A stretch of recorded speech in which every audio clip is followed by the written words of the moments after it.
Hello everyone, আমাদের channel পিকলুস উইন্ডোতে তোমাদের সবাইকে স্বাগত জানাই। আজকে আমি তোমাদের কাছে নিয়ে চলে এসেছি নর্থ ইস্টের একটা ছোট্ট রাজ্য ত্রিপুরার গল্প নিয়ে। তো সবাই ভাবছো যে হঠাৎ করে ত্রিপুরা কেন? আসলে ত্রিপুরা হচ্ছে আমার জন্মস্থান। তো এইবার জামাই ষষ্ঠীতে আমরা গেছিলাম ত্রিপুরাতে আমার বাপের বাড়িতে। তো চলো তোমাদের সাথে শেয়ার করি ওখানে গিয়ে আমরা কি কি করেছি আর কোথায় কোথায় ঘুরেছি। আমরা যেহেতু শিলিগুড়ি থেকে গেছিলাম সেই কারণে প্রথমে জাংশন থেকে শ্যামলী বাসে করে কলকাতা চলে যাই, দেন ওখান থেকে ফ্লাইটে গেছিলাম ত্রিপুরা অবধি।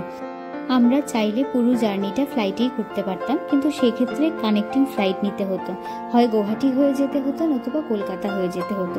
সে কারণে আমরা ভাবলাম বাসে করে কলকাতা অবধিও চলে যাই। আসলে বাসে কলকাতা যাওয়ার এই অভিজ্ঞতাটা আমাদের প্রথম। বেশ ভালো ছিল শ্যামলীর সার্ভিস, বলতে নেই। আমরা আগেও গেছিলাম দীঘা। আসলে প্রথমে ভেবেছিলাম আমরা ট্রেনে করেই আসবো কলকাতা অবধি, কিন্তু আনফর্চুনেটলি ট্রেনের কনফার্ম টিকিট না পাওয়ায় লাস্ট মোমেন্টে শ্যামলী বাস করি, এবং সেই কারণে আমরা স্লিপার বাসটি নিতে পারিনি। আমরা যেটা নিয়েছিলাম ওটা সিটার ছিল, তবে বেশ কমফোর্টেবল ছিল। সন্ধে 6:30 নাগাদ রওনা হয়েছিল এবং পরদিন ভোরবেলা 5:30 নাগাদ আমাদেরকে এয়ারপোর্টে ড্রপ করে দেয়, এবং এর লাস্ট স্টপেজ কিন্তু এসপ্ল্যানেড। যেহেতু আমাদের লাস্ট মোমেন্টের টিকিট ছিল সে কারণে আমাদের মোটামুটি 1100 টাকার মতো খরচা পড়েছিল। শ্যামলী বাসের পুরো জার্নিটায় বাসটা দুখানা স্টপেজ দেয়, একটা রাত্রি 10টা নাগাদ আর একটা ভোরবেলা 4টা নাগাদ। আমাদের ফ্লাইট ছিল 12টা নাগাদ, তাই সকালবেলা ভাবলাম গিয়ে কিছু খেয়ে নেই। তো ক্যাম্পাসের ভেতরেই আমরা খেয়েছিলাম দোসা, বেশ ভালো ছিল, তবে অবশ্যই এয়ারপোর্ট জন্য একটু তো ওভার প্রাইস হবে, অপশন না থাকলে তো খেতেই হবে, কিছু করার নেই। তো চলো বাড়ির উদ্দেশ্যে রওনা হওয়া যাক। কলকাতা থেকে ত্রিপুরা এয়ারপোর্ট মানে আগরতলা যে এয়ারপোর্টটা আছে ওখানে পৌঁছাতে মোটামুটি 45 মিনিট মতো সময় লাগে।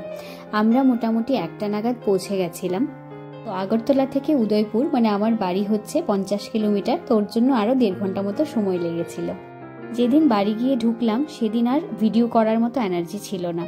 তো পরদিন আমরা চলে যাই আমাদের উদয়পুরের ত্রিপুরেশ্বরী মন্দিরে পুজো দেওয়ার জন্য। এই ত্রিপুরেশ্বরী মন্দির কিন্তু 51 শক্তিপীঠের এক পীঠ। পুরনো গ্রন্থ অনুযায়ী সতী মায়ের ডান পা কিন্তু এখানে পড়েছিল। 15 সেঞ্চুরিতে ত্রিপুরার মহারাজা ধন্যমাণিক্য মায়ের স্বপ্নাদেশ পেয়ে এই মন্দিরটি তৈরি করেছিলেন।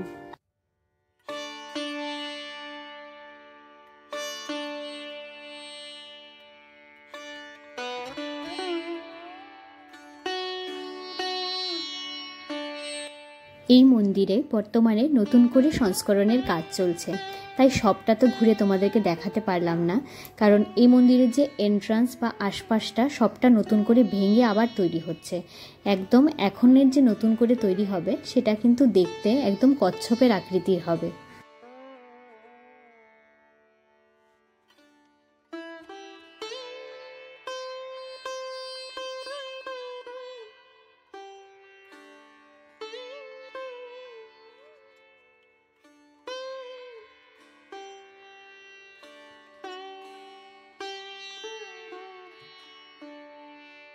ত্রিপুরেশ্বরী মায়ের প্রধান প্রসাদ হচ্ছে কিন্তু পিওর ক্ষীর দিয়ে বানানো প্যারা, এবং এই চত্বরে প্রচুর দোকান আছে যেখানে ভালো ভালো কোয়ালিটির প্যারা পাওয়া যায়।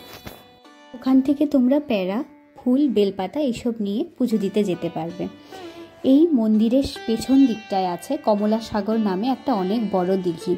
এই দিঘিতে কিন্তু প্রচুর পরিমাণে কচ্ছপ আছে, তোমরা চাইলে ওখানে স্নানও করে নিতে পারো। যদি কেউ কখনো ত্রিপুরা ঘুরতে যাও অবশ্যই এই জায়গাটায় ঘুরে এসো, খুবই শান্তির জায়গা একটা। কচ্ছপগুলিকে ছুঁয়ে আশীর্বাদ নেওয়াটা অনেক পুণ্যের কাজ মনে করা হয়, কিন্তু কেউ কিন্তু এইভাবে টেনে টেনে উঠাবে না, কারণ এই নিরীহ জীবগুলাকে এভাবে টেনে টেনে উঠালে ওদেরও কষ্ট হয়। আমরা যখন গেছিলাম তখন দেখলাম একজন ভদ্রলোক এভাবে টেনে টেনে উঠাচ্ছে, এটা কিন্তু ঠিক না। প্রতি বছর দীপাবলি উপলক্ষে এই মন্দিরকে ঘিরে বিশাল বড় মেলা বসে, বিভিন্ন রাজ্য থেকে বিভিন্ন স্টল আসে, এবং এটা আমাদের এখানকার সবথেকে বড় মেলা। আজকের ভিডিও এ পর্যন্তই রইল, দেখা হচ্ছে নেক্সট ভিডিওতে বাড়ি গিয়ে আর কি করলাম তা নিয়ে।